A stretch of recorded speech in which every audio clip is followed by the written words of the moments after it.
Welcome to Mount Binatong.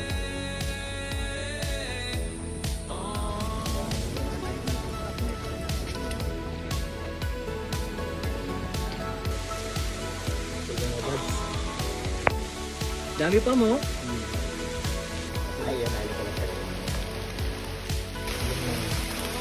Ito po, ma-bloom pa po ito ng 2 weeks pa.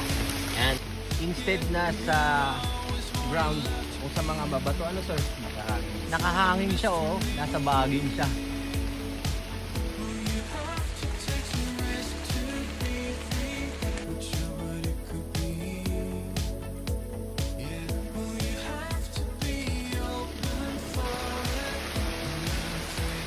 Pero okay na po.